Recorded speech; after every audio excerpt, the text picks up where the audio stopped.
यार हमने तो लल्लन टॉप को ही सुना है कि मतलब जो है टॉप की चीज। जिंदगी लल्लन टॉप होना चाहिए और खबरें दी लल्लन टॉप।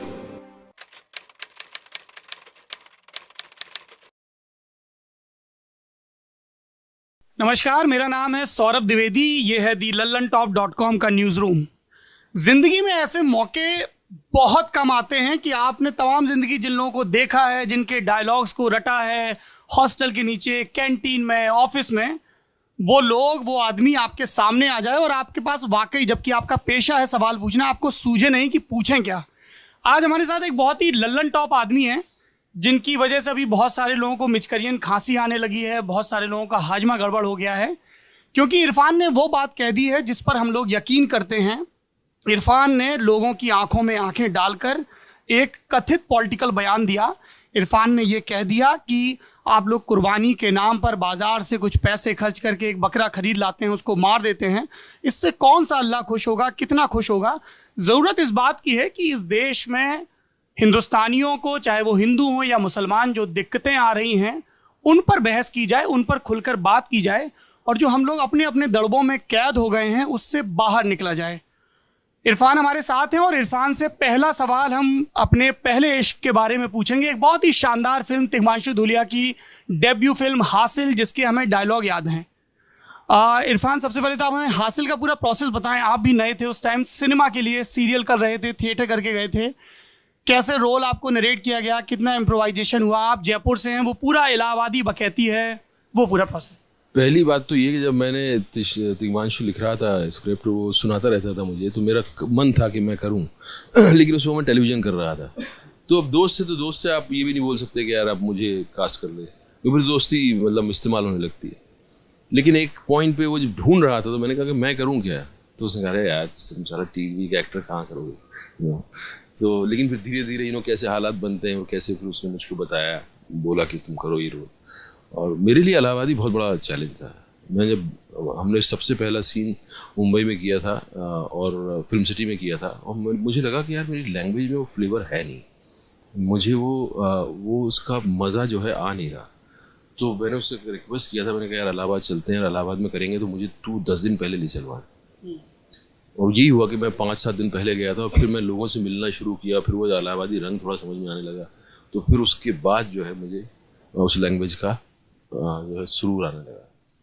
उसके बाद आपको बार बार लोग क्या मिले ऐसे, जैसे हम आपसे अभी लिफ्ट में भी बात कर रहे थे कि हासिल एक कल्ट है, बॉक्स ऑफिस का पैमाना किनारे छोड़ दें, लोग हम याद करते हैं, बार बार उसका जिक्र करते हैं डेली की बातचीत में।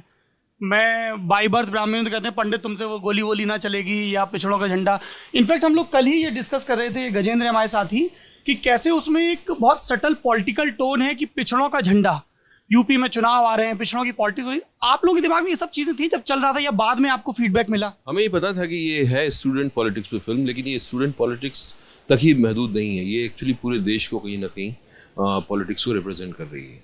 कि ये हम बता तो रहे हैं कि स्टूडेंट पॉलिटिक्स है, बट ये एक्चुअली बता रही है देश की पॉलिटिक्स। वो पता था, वो तिग्मांशु को भी पता था, कॉन्शियसली क्रिएट किया था। और हासिल एक फिल्म बन गई है जिससे कि पूरी की पूरी जनरेशन एक इंस्पायर हुई है, और वो अब जो है कमाल कर रही है इंडस्ट्री में आके। बहुत से लोग हैं उसमें अपने तनु मनु के राइटर भी हैं, वो भी जो है हिमांशु, वो लोग, उन लोगों ने जब वो सिनेमा देखा उन्हें लगा कि अरे यार ये सुर हो सकता है सिनेमा का। जैसे हमने कुछ देखा सिनेमा जब हमारी आंख खुली थी कि अरे ऐसा भी हो सकता है सिनेमा में, चाहे नसीर साहब की फिल्में हों या दिलीप कुमार साहब की कुछ फिल्में हों, तो वही आंख खुलने की बात है कि, और आपको डायरेक्शन मिल जाता है इसी तरफ। क्योंकि जब हम बाकी हीरोओं की फिल्म देखते थे तो हमें लगता था कि स्टाइल जो है वही है सिनेमा, लेकिन जब इन लोगों की फिल्में देखी, दिलीप साहब की फिल्म देखी या नसीर साहब की फिल्म देखी, तो एक दिशा मिली कि किस तरफ मतलब ये जो है लाइफ को रिफ्लेक्ट कर सकता है सिनेमा। तो वो जब पॉसिबिलिटी दिखी तो आपको डायरेक्शन दिखा किस तरफ जाना है। आप दिलीप साहब और नसीर साहब की फिल्मों का जिक्र कर रहे हैं। बहुत सारे लोगों के लिए इरफान एक स्कूल है एक्टिंग का, और जिस तरीके से उन्होंने अपना करियर बिल्ड किया कि वो इंग्लिश पिक्चर भी कर लेते हैं, डायनासोर भी दौड़वा देते हैं, और उनको हमेशा उस तरह के रोल नहीं मिलते हैं जैसे परंपरागत रूप से ओमपुरी साहब या दूसरे लोगों को मिलते रहे, कि कोई राजा दिखाना है तो इंडिया के एक्टर्स को ले आओ, या कोई पाकिस्तान का डिक्टेटर दिखाना तो वो दे आओ। सिनेमा का कोई स्टूडेंट अगर इरफान से ये जानना चाहे कि वो कौन सी फिल्में हैं जिनको आपको देखना चाहिए, जिससे आप कुछ पेचीदगी, कुछ बारीकियां सीख सको, तो आप कौन सी ऐसी 2-4 फिल्में रिकमेंड करेंगे, हिंदी की या दूसरी भाषाओं की? मैं चाहूँगा कुछ डायरेक्टर्स को देखने के लिए। मैं जो मेरे सबसे फेवरेट डायरेक्टर हैं वो किसलोस्की हैं, जिन्होंने जब उनकी फिल्म मैंने देखी थी तो मैं 3-4 दिन तक जो है वो नशा मैं भूल नहीं पाया, और वो अजीब किस्म का एक नशा तारी हुआ था। स्टैनली क्यूब्रिक मेरे लिए बहुत बहुत बहुत इम्पोर्टेंट है। स्टैनली क्यूब्रिक की स्टोरी टेलिंग जितनी लेयर्ड है, मुझे नहीं लगता कि दुनिया में कोई डायरेक्टर ऐसा पैदा हुआ है जो इतनी लेयर्ड स्टोरीज उसने सुनाई है। गोदार हैं, ट्रूफो हैं, फेलिनी है, ये डायरेक्टर्स जो हैं उसी दिशा के अमेरिका के डायरेक्टर्स का मुझे उतना ज्ञान नहीं है। ये डायरेक्टर्स मुझे लगता है कि बहुत ज़रूरी है देखना। अगर कोई film as a craft, as an art उसमें इंटरेस्टेड है तो ये सिनेमा जरूर देखना चाहिए। एक और फिल्म जो पर्सनली हमारे न्यूज़ रूम की बहुत फेवरेट है, और मैं बुंदेलखंड से आता हूं तो इसलिए मुझे वो भी याद है, पान सिंह तोमर। पान सिंह तोमर को लेके हमने बहुत से ऑफ द रिकॉर्ड किस्से सुने हैं कि फिल्म रिलीज नहीं हो रही थी, तिशु बहुत परेशान था। इरफान के लिए भी कहा जाता है कि इरफान कई बार रातों में फ़ोन करता है, यार ये फिल्म रिलीज करवाओ, ये बहुत ज़रूरी फिल्म है। और तिग्मांशु ने बाद में डिस्कस भी किया था कि जब वो बैंडिट क्वीन के कास्टिंग डायरेक्टर थे तब ये कहानी उन्हें पता चली, और ये एक भीतर गांठ मान ली थी कि कभी मौका मिला तो इस किरदार पर फिल्म बनाऊंगा। हम लोग फिल्में देखते हैं जब रिलीज होती हैं, मार्केटिंग होती है, लेकिन उससे ज़्यादा जटिल प्रोसेस होता है कि फिल्म बन रही है और आपको एक संशय भी है कि रिलीज होगी नहीं होगी, किन हालातों में होगी, कितने दिनों बाद होगी, कैसा रिस्पॉन्स मिलेगा। पान सिंह तोमर के वो जो दिन थे जब वो बच्चा गर्भ में था और डिलीवरी नहीं हो रही थी, उन तकलीफों को, क्योंकि हमें लगता है कि यार एक्टर्स को बहुत फर्क नहीं पड़ता है, उनको मेहनताना मिल गया, जबकि ये सच नहीं है। क्योंकि आपने अपनी जिंदगी के सबसे कीमती वक्त, आप धूप में तपे हैं, आपने कैनवस के शूज पहन के दौड़ लगाई है, भजत जा रहे कक्का माओ बदला पूरो निभाओ। पान सिंह तोमर की तकलीफ बताइए। पान सिंह तोमर जो है, जैसी उनकी जिंदगी थी पान सिंह तोमर की, वैसा ही फिल्म ने एक तरह से बिहेव किया हमारे साथ। वो एक मिस्टीरियस चीज़ है, क्योंकि जब हमने रिसर्च करने की कोशिश की तो गूगल पे उनका नाम तक नहीं था। जो आदमी नेशनल रिकॉर्ड होल्डर है, नेशनल चैंपियन रहा है 2 बार, उसका नाम तक एग्जिस्ट नहीं करता। तो एक आदमी जिसने ख्याति पाई थी उसका नाम तक गायब हो गया। वैसा ही फिल्म के साथ हुआ कि फिल्म हम करने गए, फिल्म ने अपने हिसाब से हमको टेस्ट किया, उसके बाद खो गई। वो जो है वो जो प्रोड्यूसर हैं उन्होंने अपने तालों में उसको बंद कर दिया, वो आ नहीं रही, उठाने को तैयार नहीं। और वो फिल्म जिस तरह से रिलीज हुई उसमें कोई पब्लिसिटी नहीं थी, कुछ नहीं था। 1 हफ्ते की कुछ पब्लिसिटी थी, लोगों को पता भी नहीं था। फिर वो अपने बूते पे खड़ी हुई। तो बिल्कुल पान सिंह की मतलब कहानी की जैसा है कि कैसे वो जो है 0 से उठ के नेशनल चैंपियन बनता है, और फिर वो एक बात अपनी डिग्निटी खोजने के लिए डाकू बन जाता है। तो इस फिल्म के साथ भी हुई। और इस फिल्म ने मुझे एक चीज़ सिखाई कि कहीं ना कहीं आपको इख्तियार होना चाहिए कि आप अपनी फिल्म रिलीज कर सको। इसीलिए मैं जो है कई बार कुछ फिल्मों को प्रोड्यूस करता हूँ, को प्रोड्यूस बन जाता हूँ, ताकि मेरा राइट रहे कि मैं उसको रिलीज करवा सकूँ। पिछले दिनों एक फिल्म आई थी अलीगढ़, तो अलीगढ़ में समलैंगिक संबंध और रियल स्टोरी थी। आपने एक फिल्म की थी मिड-90s में अधूरा, जिसमें नागपाल साहब थे, वो डायरेक्टर भी थे। वो हम लोग पिछले दिनों आर्काइव खंगाल रहे थे पुरानी मैगजीन्स का, तो हमें उसका जिक्र मिला, वो स्निपेट्स होते हैं जो आखिरी में। उस फिल्म के बारे में बताइए, क्योंकि अब तो फिर भी LGBTQ के बारे में बात की जा सकती है, दिल्ली मुंबई जैसे शहरों में रैली निकाली जा सकती है, टीवी पर डिबेट की जा सकती है, पर मिड-90s में तो बहुत ही अकल्पनीय और असंभव सी चीज़ रही होगी कि आप समलैंगिकों के बारे में बात करें या एक मेन स्ट्रीम कमर्शियल सिनेमा में उसे दिखाएं। और आपको शायद ये डर भी रहा हो, या एक बार तो आया ही होगा कि यार करियर शुरू हो रहा है और अभी इस तरीके का रोल कर रहे हैं, तो आगे ये चिप्पी ना चिपकी रह जाए। नहीं, डर मुझे किसी तरह का नहीं था, क्योंकि मेरे जहन में मुझे कुछ नहीं पता था कि मैं अपने करियर को किस तरह से शेप करूं। मैं सिर्फ कहानियाँ ढूंढ रहा था, वो कैसे शेप होगा मैंने ये ऊपर वाले पे छोड़ दिया। और मेरा कोई इस तरह का प्लानिंग नहीं था। मेरे लिए एक रोल था, और वो उनका पैशनेट प्रोजेक्ट था। जो हमारे साथ प्रोड्यूसर थे और एक्टर भी थे उसमें, नागपाल। रिलीज़ नहीं हुई क्योंकि वो उस वक्त एक ऐसा दौर आया था जब फिल्में कोई टेलीफिल्म बना रहे थे और उसका जो वो बिक रही थी।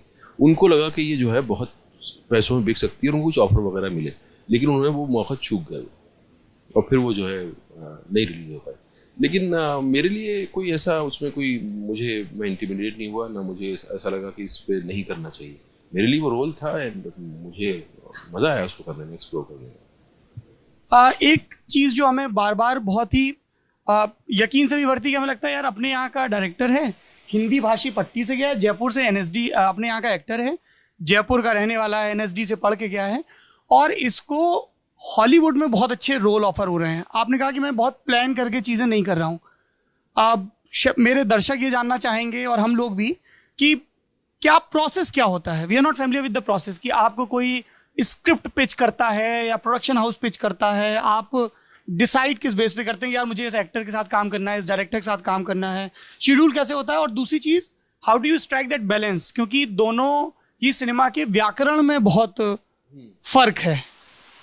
वो फिल्म का व्याकरण का यही फ़र्क है कि वो लोग जो है ग्लोबल ऑडियंस के लिए फिल्म बना रहे हैं तो उनका नैरेटिव डिफरेंट होता है। वो इस तरह से फिल्म बनाते हैं कि हर जगह का ऑडियंस एंगेज हो सके। वो उन्होंने मास्टरी हासिल कर ली और वो कई सालों से कर रहे हैं। और जहाँ तक डिसाइड करने का सवाल है तो आप जैसे यहाँ की फिल्म डिसाइड करते हैं वैसे वहाँ की करते हैं। आप पढ़ते हैं और आपको कुछ स्ट्राइक करता है और आप करते हैं। अब मैं फॉर्चुनेट रहा हूँ कि मुझे ऐसे डायरेक्टर्स की ऑफर्स आए हैं, चाहे वो एंगली हो, चाहे वो बाकी जो दूसरे डायरेक्टर्स हैं, रॉन हावर्ड के साथ जैसा भी मैंने काम किया, तो ये सब मैं इसको किस्मत का हिस्सा मानता हूँ। I am just may be, मैंने इसको बहुत ज़्यादा खंगाला नहीं है, ना ही इसको एनालाइज करने की कोशिश की है और मैं एनालाइज नहीं करता हूँ। मैं अपने रोल को भी बहुत ज़्यादा एनालाइज नहीं करता हूँ। मैं जब ड्रामा स्कूल में था तब मैं बहुत एनालिसिस करता था कि इसको कैसे समझूं। अब मुझे लगता है कि क्योंकि ज़िंदगी कहानी जो आप सुनाते हैं और जिसमें जो कैरेक्टर्स होते हैं वो आप लाइफ के बारे में बता रहे हो, लाइफ मिस्टीरियस होती है, तो उसका मिस्टीरियस एस्पेक्ट जो है वो मिस्टीरियस से ही डील हो सकता है। तो वहाँ आता है आपका इंट्यूशन, कि आपका इंट्यूशन क्या बोल रहा है, तो आप उसके हिसाब से ही अप्रोच करते हैं कैरेक्टर को भी, उसी हिसाब से अप्रोच करते हैं आप फिल्म को भी। कभी कुछ फिल्में होती हैं आपको पता नहीं था कि जुरासिक वर्ल्ड जो है इतनी बड़ी हिट हो जाएगी, आपको नहीं पता था कि लाइफ ऑफ पाई जो है इतनी रिस्की फिल्म है, इतनी बड़ी हिट हो जाएगी। ये आपके हाथ में नहीं होता है। आप सिर्फ अपने यकीन से, इंस्टिंक्ट से जाते हैं और फिर जो भी होना होता है होता है।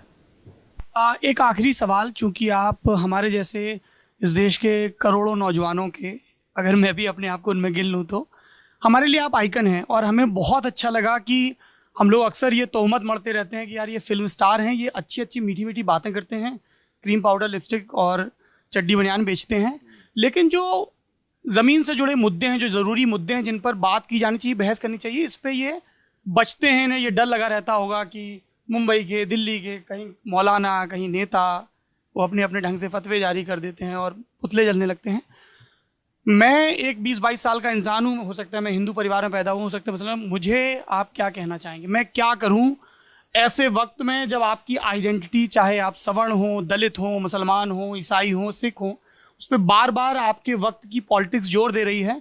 मैं किन चीज़ों से बचूं और कैसे आगे बढ़ूं अपने लिए, अपने मुल्क के लिए, अपने समाज के लिए?